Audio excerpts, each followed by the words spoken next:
They say every marriage has a breaking point. Mine showed up halfway through a neighborhood barbecue, right between the burgers and my wife's third glass of wine. I'm Evan, the quiet guy who always ends up behind the grill. It's a safe zone. People wave, compliment the smell, and leave you alone.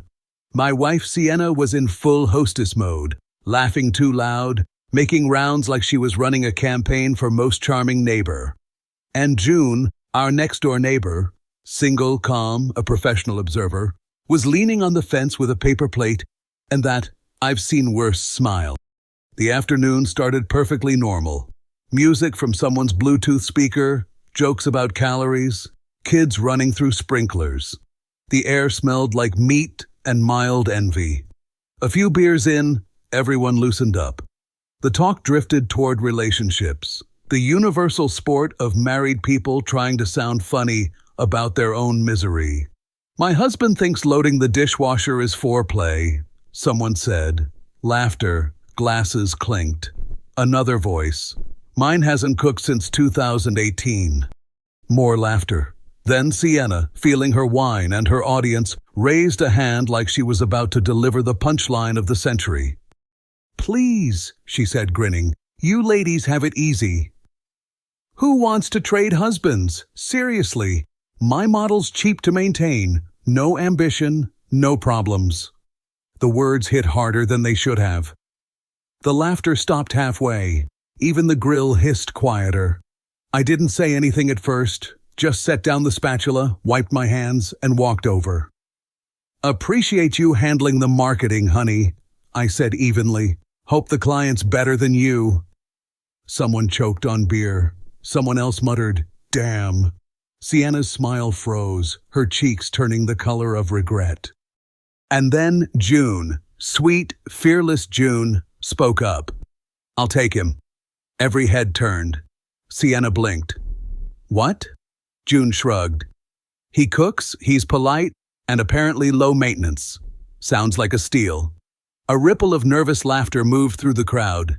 Sienna tried to laugh too, but it came out thin. "Come on, you guys. Obviously I was joking." "Sure," I said. "So was I. So's June. We're all comedians now." June smiled.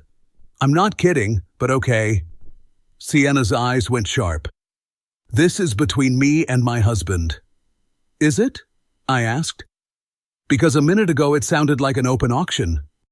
That got another awkward laugh from someone near the cooler. Sienna's face went red. She grabbed my arm. "Can we talk privately?" I pulled free. "Why start whispering now?" "Everyone here already knows how little I cost." June chuckled quietly. "This is better than Netflix." "Stay out of this," Sienna snapped. June raised her hands. "Hey, I'm just participating in the community you built." Nobody breathed. The tension was thick enough to grill on. Finally, Sienna hissed, "We will discuss this later." "Sure," I said. "You can lead the post-event debrief." The crowd dispersed fast, neighbors suddenly remembering their kids, their lawns, their lives. June gave me a little nod on her way out, like a referee who'd seen enough fouls for one day. Inside, Sienna exploded the second the door closed. "What the hell was that?" "That," I said, hanging up my keys, "was me defending myself from public auction. You embarrassed me in front of everyone." "Strange. That's exactly what you did to me." I just gave it subtitles. "It was a joke." "Then explain the punchline," she glared. "You loved it. You loved that June jumped in. She just told the truth. You opened the bidding." "You're impossible," she snapped. "You'd rather flirt with the neighbor than support your wife. You can't steal what's being given away for free." That shut her up. For the first time in years, she didn't have a comeback. I headed for the hallway. "I'm done for tonight. Evan, don't you dare walk away." "I'm not walking away." "I'm walking off stage." I slept in the guest room, and for once, slept great. In the morning, the kitchen smelled like apology and bacon. Sienna stood at the stove in an apron I'd forgotten we owned, makeup flawless, smile forced. "Good morning," she sang. "I made your favorite." "Is this a holiday?" I asked. "It's an apology breakfast?" "Oh, the annual one." She winced. "Look, I had too much wine, okay?" I said something stupid. "That's true. It came out wrong." "No, it came out clearly. Just not in your favor." She folded her arms. "You're really gonna stay mad?" "I'm not mad." I'm observing she rolled her eyes. "You're so dramatic. And you're so public." Before she could reply, the doorbell rang. Through the window, I saw June standing there with a mug. Sienna whispered, "Do not let her in." "Why?" "She might need sugar." "I swear to God, Evan." I opened the door. "Morning, June." "Morning. Sorry to bother you." "Ran out of sugar. Come on in." Sienna's smile looked like it was stapled on. "June." What a surprise. June glanced at the table. "Ah, peace offering breakfast. Smells tense." Sienna forced a laugh. "Just talking things through." "Cool," June said, sitting down. "Let's talk then." The silence was loud enough to make headlines. I poured her coffee. Sienna glared like I'd just served betrayal. June took a sip. "For what it's worth, I meant what I said yesterday." Sienna nearly dropped her fork. "You what?" "I meant it," June said. "You don't appreciate him. That's your problem." "Stay out of our marriage," Sienna snapped. June smiled. "You brought it into the public domain, remember?" Sienna's jaw tightened. "Get out." June stood. "Sure, but Evan, the offer still stands." She winked, grabbed her mug, and left. The door clicked shut. Sienna turned to me. "This is your fault." I sipped my coffee. "Probably, but it was a great line." She stared, speechless, and for the first time in a long time, I actually enjoyed my breakfast. The coffee was strong, the silence stronger. Sienna stood by the counter, still frozen from the verbal grenade that June had dropped before walking out. I could see it in her eyes. The disbelief, the calculation, the bruised ego trying to reassemble itself into confidence. She opened her mouth twice, like she was about to say something, but both times decided silence was safer. Smart move. Silence was mine now. I finished my toast slowly, like a man on vacation. Then I rinsed my plate, put it in the dishwasher and said, "You want the rest of the coffee?" She blinked. "You're really acting like nothing happened?" "I'm just acting," I said. "You pick the genre." That earned me the look, the one halfway between murder and marriage counseling. She spent the next hour stomping around the kitchen like she was looking for something to fix, or maybe someone to blame. I stayed out of the way, answering every question with either sure, fine, or whatever works. At one point she muttered, "Unbelievable," and I said, "Thanks." She didn't laugh, not even close. The house had a new rhythm, quiet, polite, and painfully awkward. I didn't yell, didn't snap, didn't even sigh. I just let the calm do the talking, and it drove her nuts. By noon, she finally broke the silence. "So what, you're just going to ignore me now?" "Not ignoring," I said. "Just selective participation." "In what? Our marriage?" "In the noise," I said. "I'm taking a break." The next few days were an experiment in emotional minimalism. I said less. She said more. Every joke she tried bounced off me like ping-pong balls against concrete. She wanted passion. I gave her peace. She wanted a reaction. I gave her eye contact and a nod. On Tuesday, she slammed a cabinet and said, "I miss when you used to argue." "I don't," I said. "I always lost anyway." "You're impossible." "Possible," I said. "Just different packaging." That night, I ate dinner in silence, then washed the dishes before she could. The confusion on her face was better than dessert. Wednesday morning, my phone buzzed with a message from June. "Morning, neighbor?" My sink's whistling again, the dramatic kind of whistle. I stared at the screen for a second, then smiled. If Sienna wanted a quiet, unambitious husband, I could still be useful somewhere. I grabbed my toolbox. Sienna noticed. "Where are you going?" "Community service," I said. She frowned. "Meaning?" Fixing the faucet next door? Of course you are. I'm a giver, I said, and left before she found another word for it. June's door opened before I knocked. You work fast, she said. I'm on call for emotionally distressed plumbing, I replied. She laughed. Well, you saved my party. Least I can do is let you fix my sink. Her house smelled like coffee and lavender. Calm, controlled, not a single trace of performance. As I tightened the valve, she leaned on the counter. How's life back at the drama ranch? Peaceful, I said. Disturbingly peaceful. So you're trying the silent treatment. I prefer to call it behavioral reform. Sounds exhausting? Less than therapy. She smiled. You're enjoying this, aren't you? I'm enjoying the quiet, I said. That's all. When I came back home, Sienna was standing at the window, arms crossed, watching. She didn't say a word as I set down the toolbox, but her face said everything. You didn't have to be psychic to hear it. You went to her, so I said it for her. Yes, I was at June's. I didn't ask. You were about to. Her jaw tensed. You realize how that looks? Functional, I said. I fixed something. That's more than I can say for us lately. Do you ever stop being sarcastic? Not since marriage. She glared. Unbelievable. Déjà vu, I said, and walked past her. That night, she tried to start a conversation. I just nodded at all the right places, said, and watched her implode from lack of engagement. Apparently, indifference hurts worse than anger. By Thursday, she was visibly unraveling. Every time I smiled at something on my phone, her head snapped up.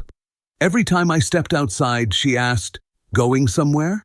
When I said yes, she followed with, "Where?" And I always answered, "Away." She hated that answer, which is exactly why it worked. Sunday, June texted again. Coffee? My faucet's behaving, but I'm not. I hesitated. Then I went. We sat on her porch, 2 mugs and a long stretch of comfortable silence. You're not actually punishing her, are you? She asked. No, I said, just showing her what it feels like when the jokes stop being funny. June nodded. And if she never gets it, then I'll still enjoy my coffee. When I got home, Sienna was waiting by the door. June again? She said, arms crossed. Coffee, I said. Just coffee. Her voice cracked. You're really trying to hurt me. No, I said softly. I'm just letting you hear the echo. And for the first time, she didn't have an answer. By the time the weekend rolled around, I could tell Sienna was close to snapping. Not in a dramatic throw-a-glass kind of way. No, she was cracking quietly, which is much more dangerous. She started doing little things, cleaning the same counter 3 times, reorganizing the spice rack, asking me questions she already knew the answers to. Did you feed the cat? We don't have a cat. Well, maybe we should. That's one way to avoid saying sorry. She didn't laugh. She just kept wiping the same spot like my words were crumbs she wanted gone. Monday morning she woke up early and made pancakes, not because she was being nice, because she was plotting. I walked in, and she was standing at the stove, flipping one with surgical precision. Morning, she said, too cheerful. Morning, I replied. I made breakfast. I noticed. You could say thank you? I could, she turned. You're unbelievable. So I've been told. She slammed the spatula down. You know what, Evan? You're enjoying this. You like seeing me uncomfortable. I like the pancakes better, I said. Her jaw locked. You've changed. Yeah, I said. Evolution. It's that thing people do when survival requires adaptation. That one hit. I saw it in the way her eyes flickered, anger, then guilt, then the usual pride returning to cover it all up. She walked away muttering, You're pathetic. I smiled into my coffee. Breakfast of champions. That afternoon, I was out front trimming the hedge when June appeared with 2 coffees in hand. Peace offering, she said. Did we fight? Not yet. But your face says tense domestic atmosphere, and caffeine fixes everything. She handed me a cup and leaned against the fence. How's the ceasefire? Leaking, I said. A lot of noise on the enemy radio. Ah, classic communication breakdown. I think she's trying to bait me into yelling so she can feel like we're back to normal. June smiled faintly, so don't give her that satisfaction. Oh, I'm not. But I can tell she's dying for a reaction. That's her addiction, not yours, she said. Just don't let it become yours again. I nodded, sipping my coffee. June, I said after a moment, you ever get tired of being the voice of reason? All the time, she said. But someone has to play the adult when you two are auditioning for divorce court. That evening, Sienna confronted me the moment I came in. Where were you? Outside. With who? The hedge. She folded her arms. Don't get cute. I wouldn't dream of it. Her tone sharpened. You were talking to June again. She brought coffee. Of course she did. She's generous. She's flirting with you.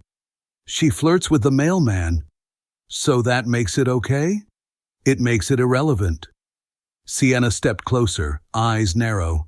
You think I don't see what's happening? You're using her to punish me. Punish is a strong word. What would you call it then? Therapy. Free therapy. Don't play games with me, Evan. I can see it. You like the attention. Maybe I just like being treated like a person. That stopped her. For a second, she didn't have a comeback. Just stood there, breathing hard, looking like she'd been hit somewhere soft. Later that night, I was sitting on the porch with a beer, staring at the quiet street. The sky was orange from the streetlights, and somewhere a dog barked just enough to make the silence feel bigger. June came out of her house and waved. Couldn't sleep? She asked, walking over. Not really, I said. Too much quiet in the wrong places. That's the kind that hurts, she said, sitting on the step beside me. We sat in silence for a while. No flirting, no tension, just two people who didn't need to fill the air. You know, June said finally, she's scared. Of what? Losing control. You were her favorite toy. You stopped working the way she wanted. I laughed softly. Toy's still here, just switched off demo mode. Good, she said. But remember, revenge is still attention. Don't feed her that either. I nodded slowly. So what, I'm supposed to act like I don't care? No, June said. Act like you do, just not in the way she expects. That sounds like actual wisdom. I'm full of it, she said, smiling. Want another beer? Sure, I said. But let me grab it. I don't need her watching you hand me one and calling it adultery. June laughed. Fair. The next day, Sienna decided to escalate. I came home from work to find candles on the table and dinner set for two.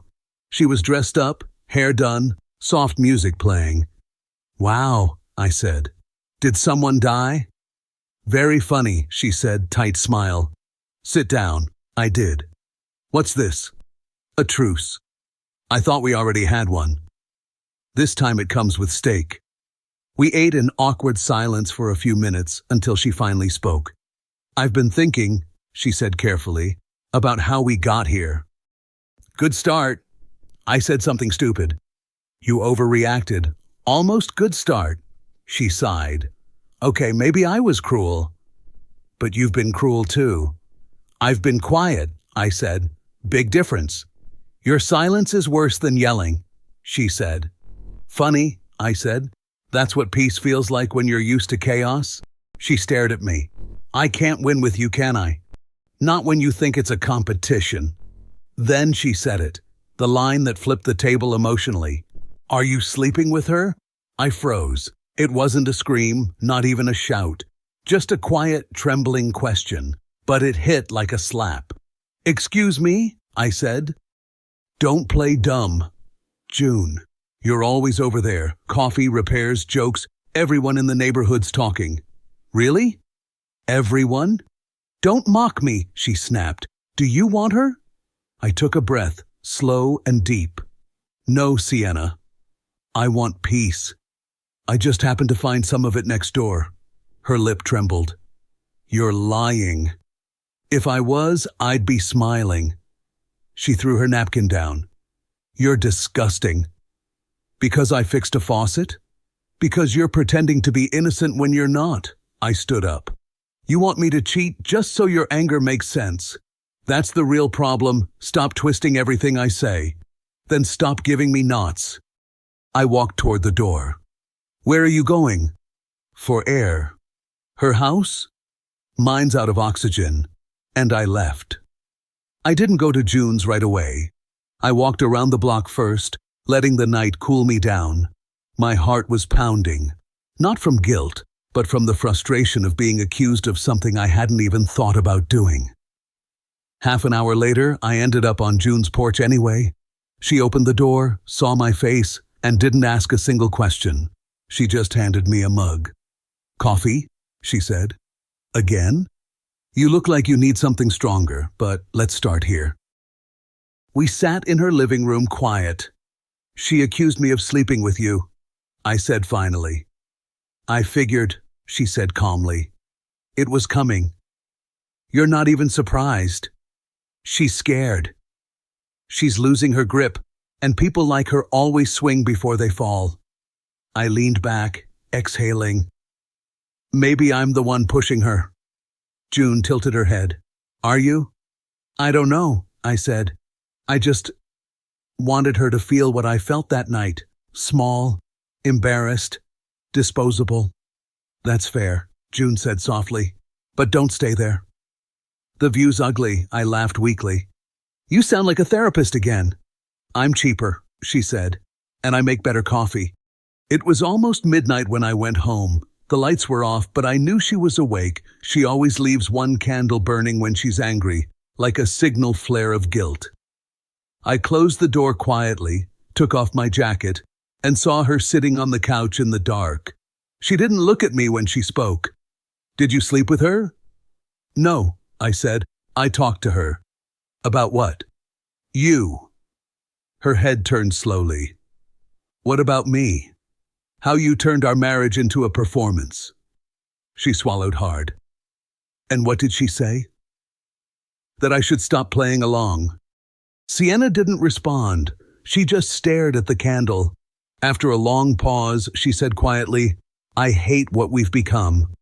I sat down across from her. Then stop rehearsing the same script. She didn't cry, didn't shout, just nodded once, like the words finally landed. For the first time, I saw something real in her face. Not pride, not anger, just fear. And maybe, just maybe, that meant she was ready to listen. I woke up to the smell of coffee, and for a second, I almost believed it was a peace offering. Then I saw the mug waiting on the table with a sticky note. We need to talk. Ah, the 4 scariest words in marriage. I sipped my own coffee first and walked into the living room. Sienna was sitting on the couch, all calm and poised, like she'd practiced this scene in front of the mirror. I think we should be adults about this, she said. Define adult, I replied. No yelling, no sarcasm, just honesty. Sounds expensive. Do we need a therapist present? She ignored that. You said you wanted peace. So do I. Good, I said. Let's enjoy it separately. Her jaw tightened. You can't keep running from this. I'm not running. I'm standing perfectly still while you sprint in circles. Evan, she sighed. You're punishing me. No, I said. I'm just no longer participating in my own humiliation. That shut her up for a moment. She stared at me like she didn't recognize who she'd married, which was fair. I barely recognized myself lately either. She crossed her legs, composed herself, and tried again. I made a mistake that night. I said something stupid. But you've been cruel ever since cruel, I asked. You called me a cheap husband in front of 10 people and a barbecue pit. I called you out with a sentence. Who's the comedian here? That's not the point. Oh, it's absolutely the point. You mocked me, I stopped reacting, and now you miss the applause. Her eyes flashed. You think this is all about ego? I think it's about control. You lost it, and you hate how that feels. God, listen to yourself. You sound like a therapist. I had a free one next door for a while. That did it. Her face hardened. You're still talking to her. She listens better than you do. She's manipulating you. Then she's doing it politely. The tension was so thick, even the air looked uncomfortable. She stood up, pacing. You don't even try to fix things anymore. I fixed the faucet, I said. That's about my limit. I'm serious. So am I. You can't fix respect once it cracks. You either rebuild it, or you stop pretending it's there. She stopped walking. So that's it? You're done? I'm done being your punchline, I said quietly. That's all. She laughed bitterly.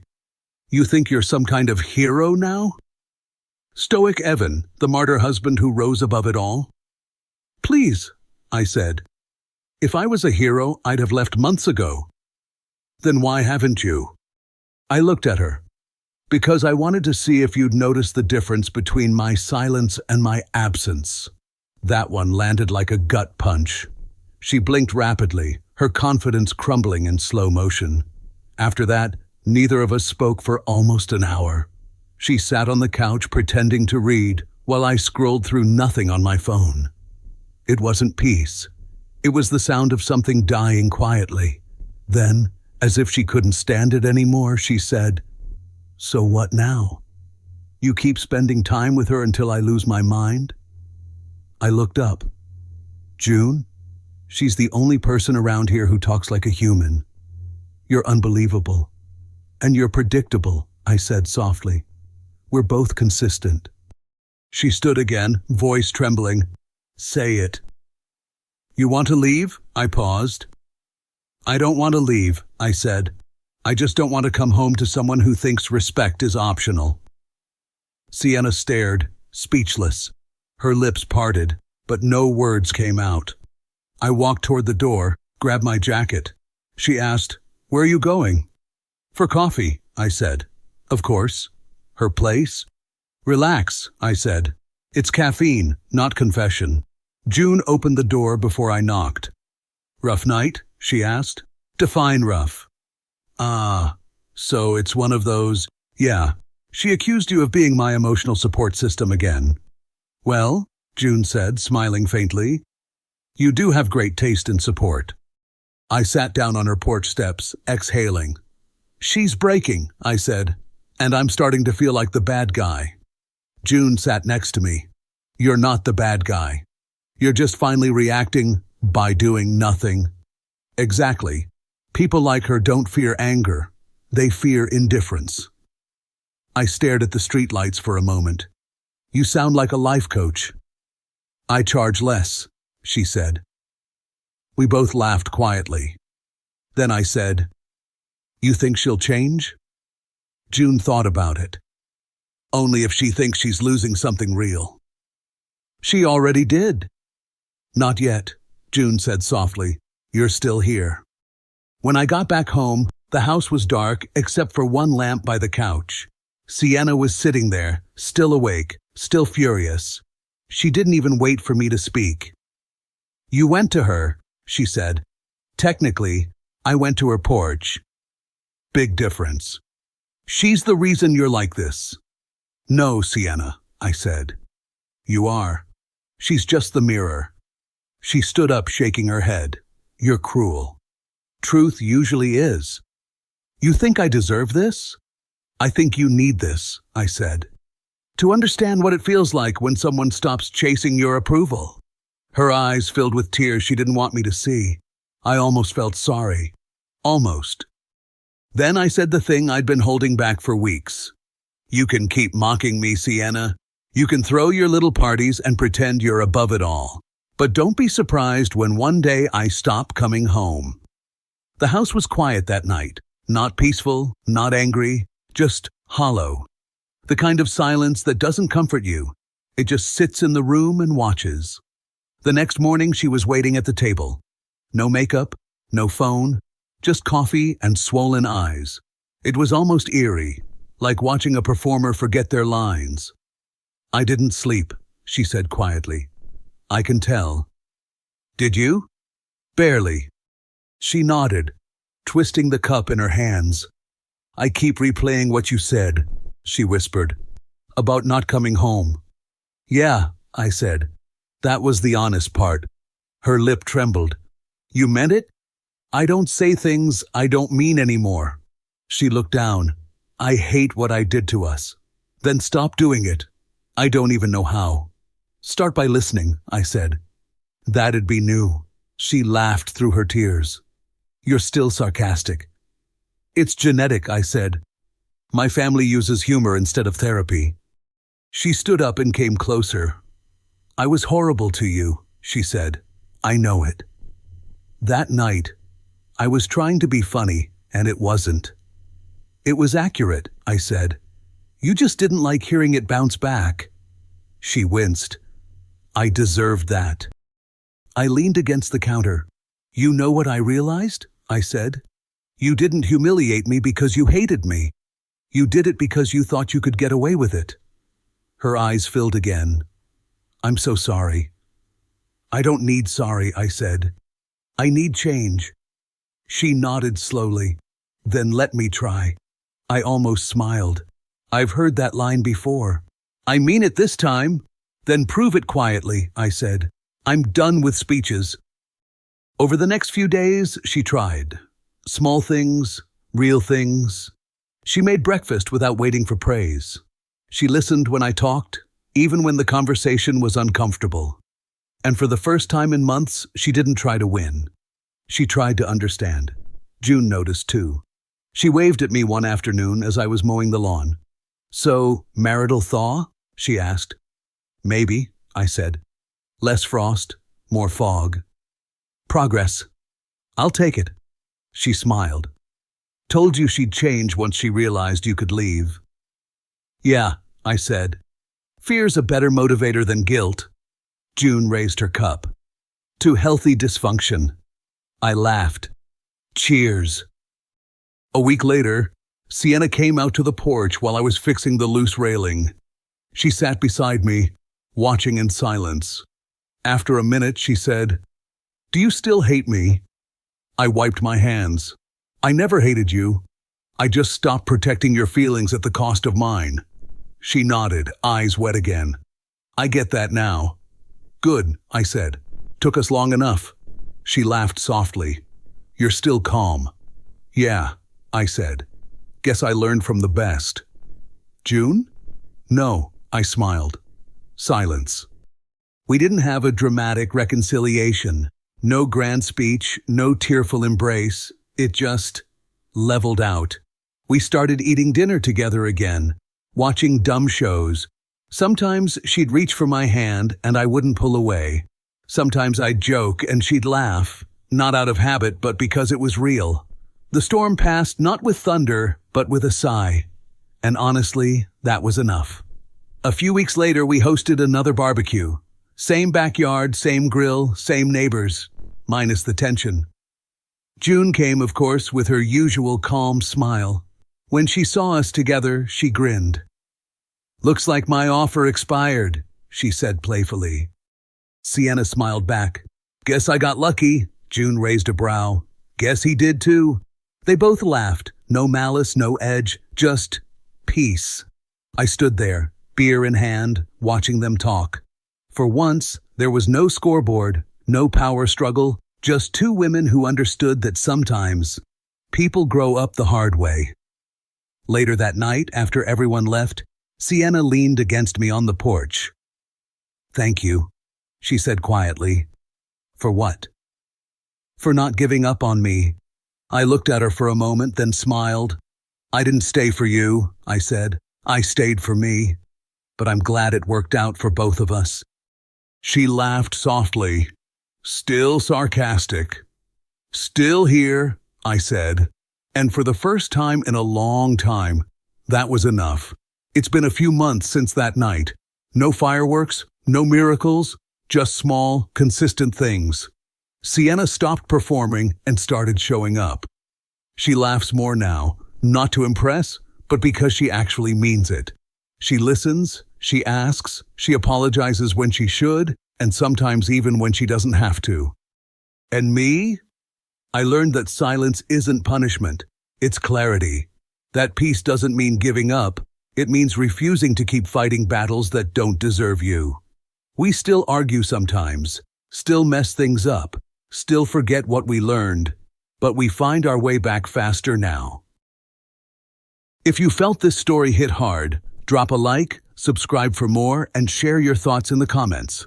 Your support keeps Steelheart beating.